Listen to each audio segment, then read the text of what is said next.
cosito, espero te encuentres muy bien. El día de hoy nos toca ver las generalidades de inmunología. Recuerda que hoy es un buen día para aprender medicina, así que vamos a darle. Como siempre vamos a iniciar definiendo algunos conceptos. Primero tenemos que la inmunidad es la protección contra las enfermedades infecciosas y que la función fisiológica del sistema inmunitario es la defensa contra los microbios infecciosos. Vamos a dividir la inmunidad en inmunidad innata y en la inmunidad adaptativa. Hay que recordar que las respuestas inmunitarias están reguladas por un sistema de asas de retroalimentación positivas. Esto quiere decir que se amplifica la reacción y también está regulado por mecanismos de control que impiden las reacciones inapropiadas o patológicas. Primero vamos a hablar de la inmunidad innata. Esta también es llamada inmunidad natural o nativa y está mediada por mecanismos de defensa celulares y bioquímicos que existen antes de la infección. En este tipo de inmunidad, las exposiciones repetidas inducen respuestas exactamente iguales. Los componentes de esta inmunidad son las barreras físicas y químicas como el epitelio, las células fagocíticas como el macrófago, además de las células dendríticas, los mastocitos, linfocitos NK, entre muchas otras, y las proteínas sanguíneas como las del complemento y los mediadores inflamatorios. Ahora, la inmunidad adaptativa va a estar mediada por los linfocitos. Vamos a hablar un poco de las características de este tipo de inmunidad, pero recuerda que en las redes sociales vas a poder encontrar una tabla con las diferencias y las similitudes entre la inmunidad adaptativa y la inmunidad innata. Ahora, la primera característica que vamos a mencionar es la especificidad y la diversidad que tiene la inmunidad adaptativa. Entonces, como lo podemos ver en la imagen, tenemos un anticuerpo con un antígeno.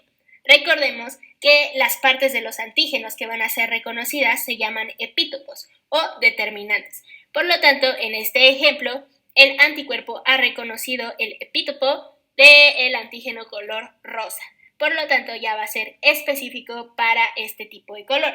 Sin embargo, con la diversidad tan grande que tiene, esto quiere decir que podemos reaccionar ante diferentes antígenos. Por eso es que los podemos ver de diferentes colores. Una vez que llevemos a cabo el proceso de la selección clonal, que es este reconocimiento, vamos a seguir con la expansión clonal, que esto quiere decir que cuando lo reconocemos va a empezar una proliferación de estas células. Además de que la inmunidad adaptativa cuenta con una capacidad de memoria. Esto quiere decir que una vez que ya reconocimos este antígeno, esto se guarda en nuestro sistema y en las siguientes respuestas vamos a tener un cambio en estas reacciones. Estas respuestas secundarias van a ser más rápidas, de mayor magnitud y más amplias que la primera. Y esto se da por dos razones, ya que las células de memoria se acumulan y se hacen más numerosas que los linfocitos vírgenes específicos frente a ese antígeno que había en la primera exposición, además de que las células de memoria reaccionan con mayor rapidez y fuerza a la exposición al antígeno que los linfocitos vírgenes. Y finalmente podemos mencionar como característica súper importante la falta de reactividad a lo propio. Esta también se comparte con la inmunidad innata, ya que si reaccionáramos ante nosotros mismos se pueden generar patologías autoinmunes. Ahora vamos a hacer la diferenciación entre la inmunidad activa y la inmunidad pasiva. Tenemos que la inmunidad que se despierta por la exposición a un antígeno extraño se va a denominar inmunidad activa, por ejemplo, cuando nos enfermamos, mientras que la inmunidad mediante la transferencia de anticuerpos desde otra persona inmunizada a una que no se ha encontrado con dicho antígeno se va a denominar inmunidad pasiva. Un ejemplo de esto son los anticuerpos maternos. Ahora vamos a ver cómo es que se lleva a cabo una respuesta inmune. Para que ésta inicie, necesitamos que se rompan las barreras de defensa. Entonces tenemos que los microorganismos infecciosos van a entrar a través de las barreras epiteliales, por ejemplo.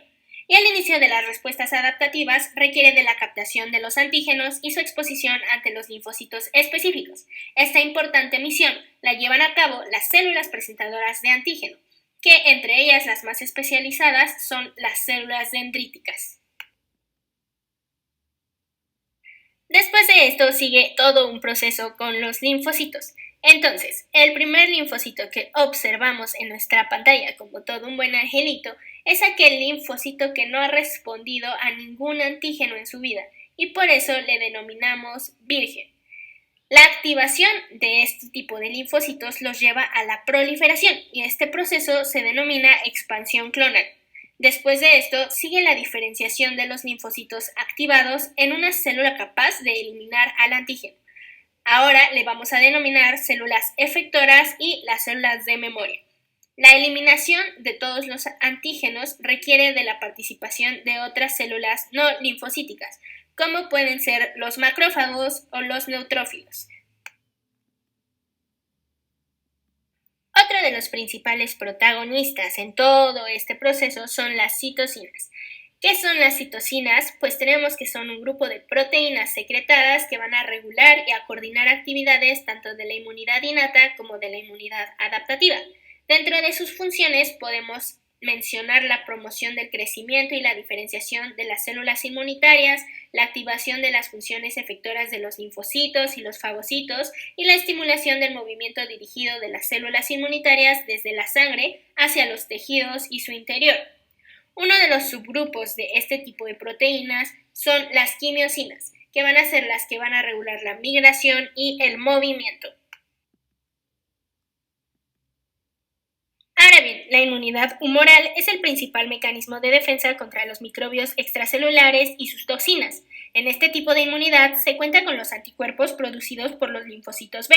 Los anticuerpos reconocen los antígenos, neutralizan la infecciosidad de los microorganismos y los marcan para su eliminación por los fagocitos y el sistema del complemento. La respuesta de los linfocitos B a los antígenos proteínicos requiere de señales activadoras por los linfocitos TCD4, que son los denominados linfocitos cooperadores. Estos también estimulan la producción de anticuerpos con una afinidad cada vez mayor. La neutralización, mediada por anticuerpos, es el único mecanismo de la inmunidad adaptativa que detiene una infección antes de que se establezca.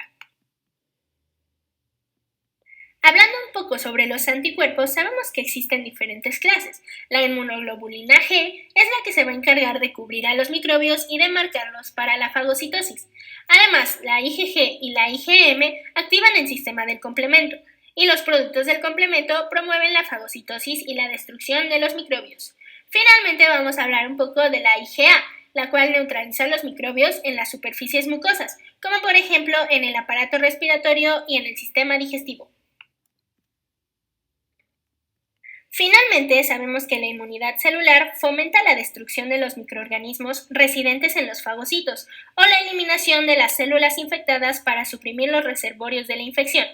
Esta va a quedar a cargo de los linfocitos T. Y eso fue todo por hoy, futuro medicocito. Espero te haya gustado y que hayas aprendido mucho en este video. Recuerda de dejar tu manita arriba, suscribirte al canal y activar la campanita de las notificaciones. Recuerda que en las redes sociales vas a poder encontrar el apunte completo de este tema y de todos los demás videos. No te olvides de compartir el video con otros futuros medicocitos y nos vemos a la próxima.